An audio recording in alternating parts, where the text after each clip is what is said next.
Shut up and sit down.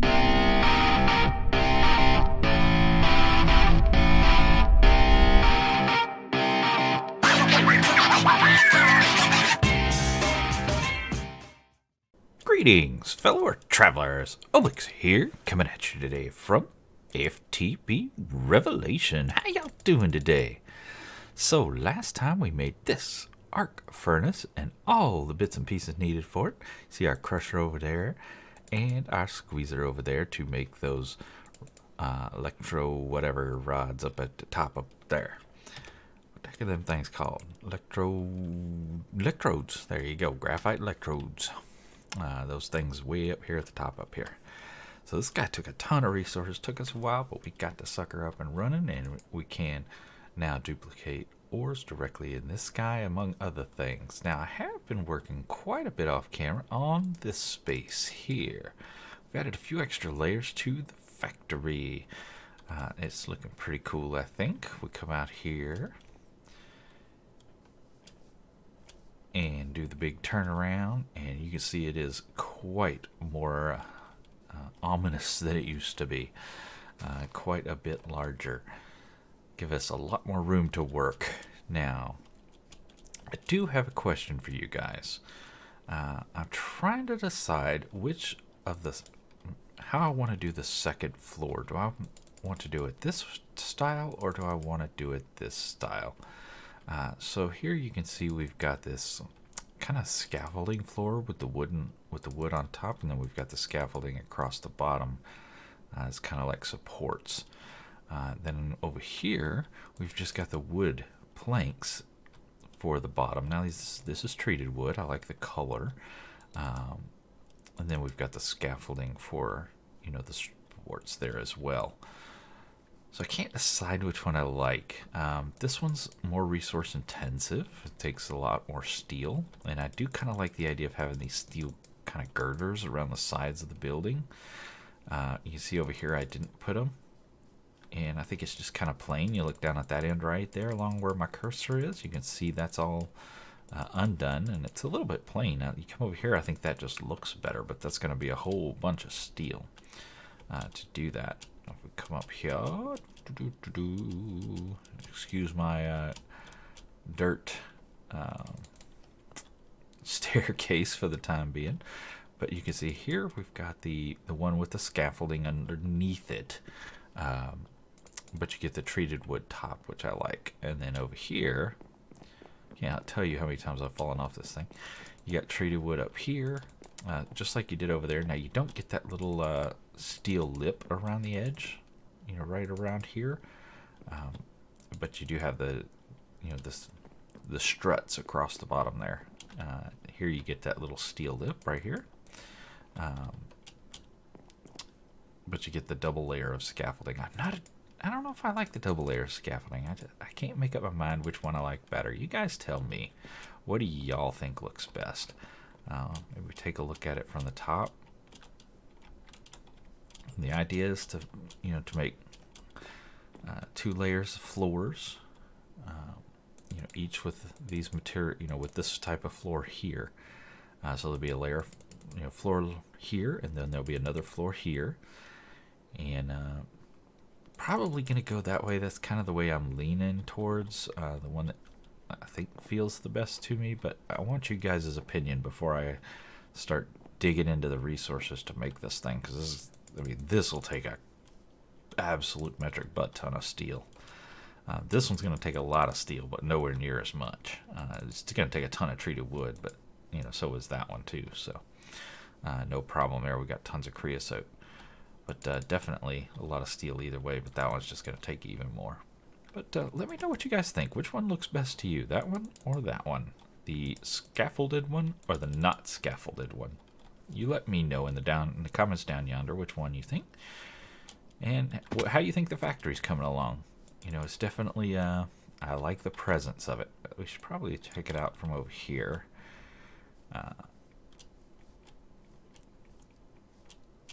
Get that side view. I don't think we've had that yet. There we go. Oh yeah, see, I like that little double here and the double there. Kind of gives it a more presence. Remember, our front door is right here. so it was going to be, originally it was going to be like a barn, and then it became this like a low-level factory, and now it's become this big daunting high-level factory. I don't know what I was thinking, just keep getting bigger and bigger with it. But that's going to give us so much workspace, you know, on those 2 floors above and this entire floor here, and that's going to be pretty cool. But today, guys, it's going to be a little bit shorter episode, I think. That's the plan anyway. It's actually pretty late my time. I'm getting started late tonight. Had some things to do. So I'm not going to take forever to do this episode. I need to get it out to you here. But today we're going to make use of some space back here. We're going to jump back here. I've already got a power cell going. Remember, we've used these multiple times. You know, we have them all over the base. So I've already put one here for what we're going to work on. We're going to put something down here in this corner. What I'm going to do today is, well, honestly, it's not going to be very intuitive as to why. But in the next episode, it's going to make a lot more sense. But it's just not going to make sense today. So I'm going to use a kitchen sink. You guys know we've done this. We used this before. We actually used it up here for our garden cloches. We're using it here as well as over in our garden cloches over there in the farm. So we got one right there under that transfer node. So nothing fancy there, but it's going to give us unlimited water basically. And do I need to? Why did I put 2 here? I can't remember why. I only need 1, I think. But what the heck? You always need an extra sink, right? So I always need extra buckets. Now another thing I'm going to need is a bunch of quite clear glass. This stuff right here. Now to make that super easy, you just throw some glass into your alloy smelter, and it comes out quite clear glass. Bingo, bango, bongo. And the reason we want that is because we want to make some fluid conduits. These guys right here. Bam. Now we've got some of that. Fantastic.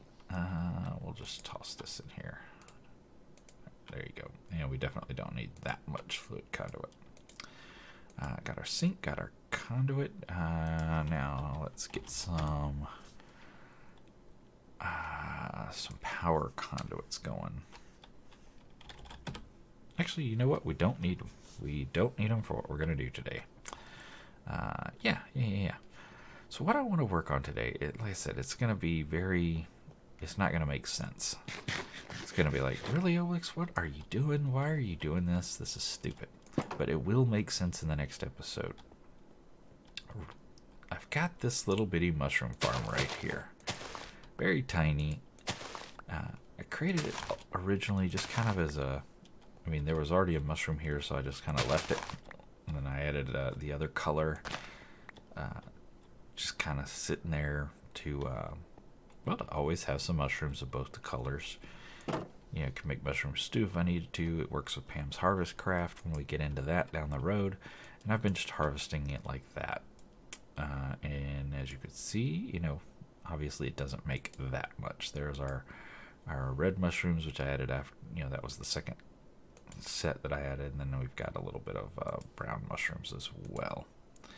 So we're going to work with this today and set up a way to make more mushrooms on demand, if you will.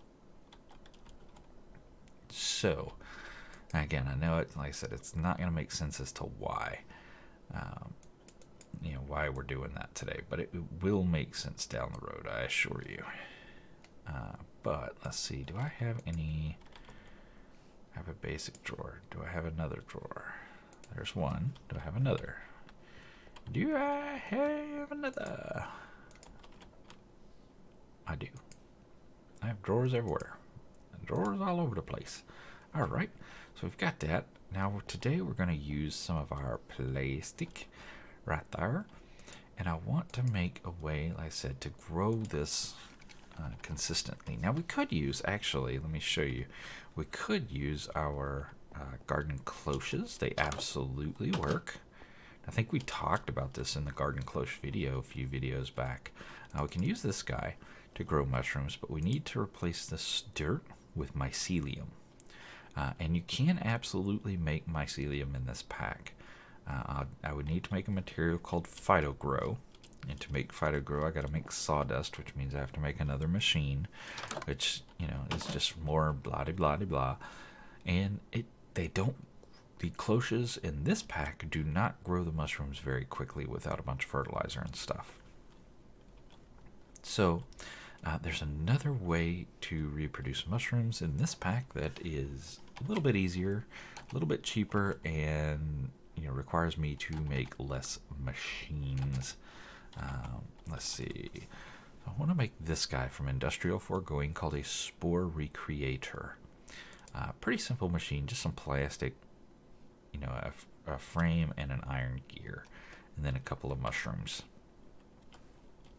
So actually, let me get some additional red mushrooms. I want to start out with, let's start off with 30 of each, because that makes more sense.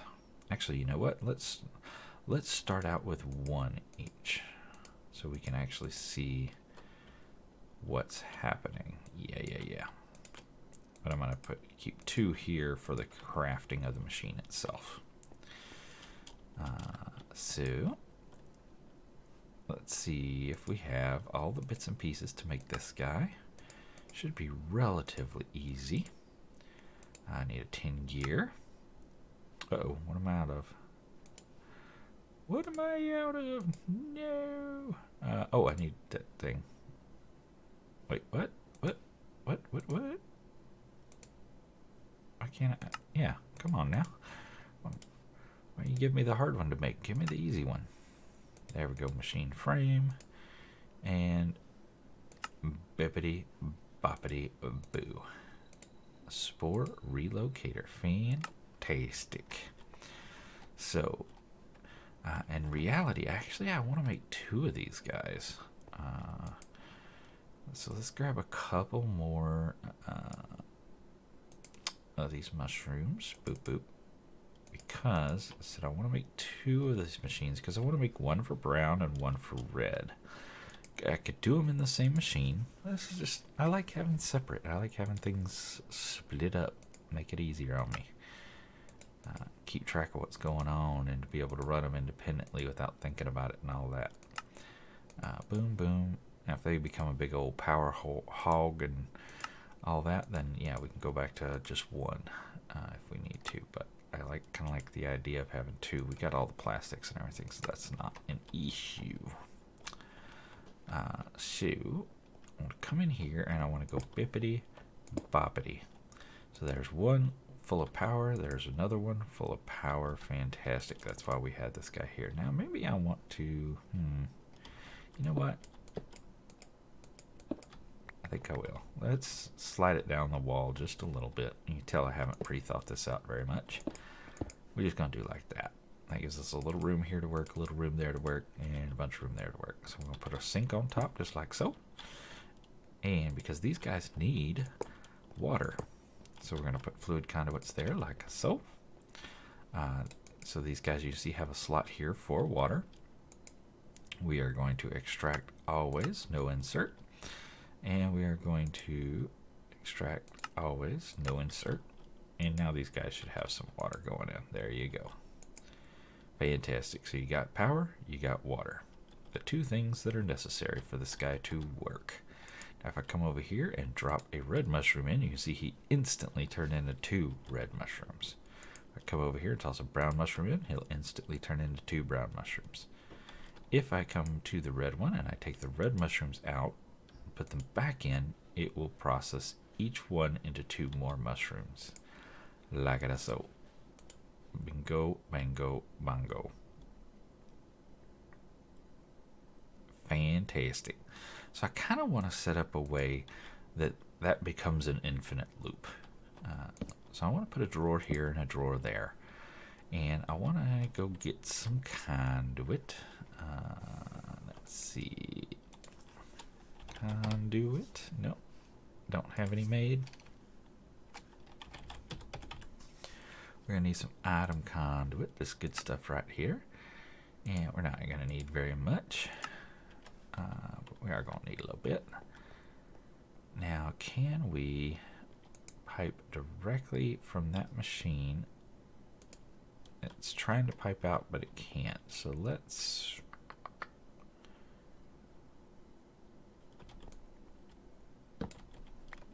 kick this over. I wonder if I could do it in and out, and this will work. Let's see.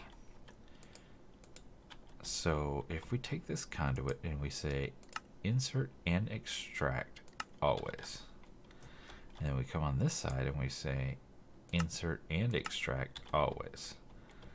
Yeah. So see, it's taking this stuff out of here, dumping it into the drawer, and then bringing it back over here. Exactly. Yeah, see, there is our infinite loop.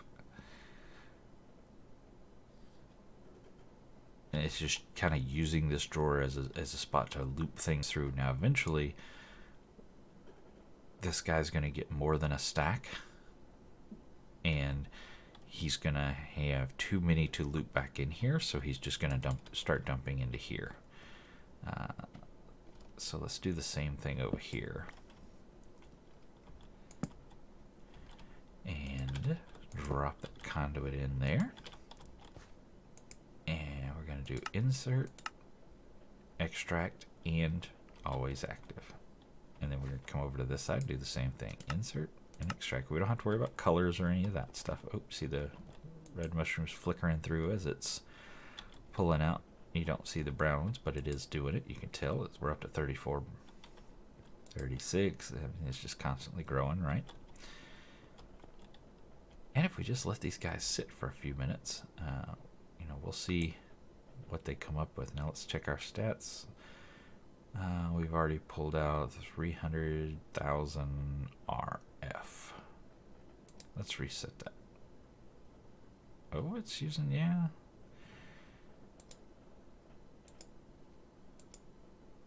Each machine's using about 20 RF a tick, from what we can tell. Why did I click on that? That didn't tell me what I want to know. Yeah, it doesn't. It's not actually showing that it's using any RF per tick, but it absolutely is. You can tell it's using about 20 RF a tick. If you notice, it says 4990. That's flickering between 80 and 90 RF of 50,000. So that means it's using about 20 RF a tick to produce what it's producing here. So you see, we're almost at the point where it's got a whole stack to work with, and eventually this output buffer is going to get full. It's not going to be able to loop things through quick enough, so it's going to end up just shoving them into the chest, or to the crate here. Crate? No. Drawer. There we go. Drawer. Water's keeping up good, and so we'll end up with a surplus here in the drawers. This is producing them pretty darn quick, so that is absolutely useful. And we're gonna, like I said, make use of these mushrooms in the next episode. I got some special plans for these things, and unusual plans, things I've never done before. Not even just for fun, much less on video. So we're gonna give it a try. Excited about that. I do like, this whole pack, as remember, is designed around trying things you've never tried before, trying mods you don't normally use. That's why this pack was designed. So this is going to be pretty cool. Oh wow, it looped them back over here. Interesting. And went down into this tier, or into this layer, which is fine. It's going to, once it produces all this, it's going to do that as well. So yeah. It will definitely back up over time, which is what we want. We basically want an entire drawer full of brown and an entire drawer full of red. So I'm probably going to just go AFK tonight and sit in here and let this thing do its thing. And at the start of the next episode, we'll check out the status, see how they've done, and make some fancy use out of these things. But I do think that is all the time I got for this shorter than normal episode.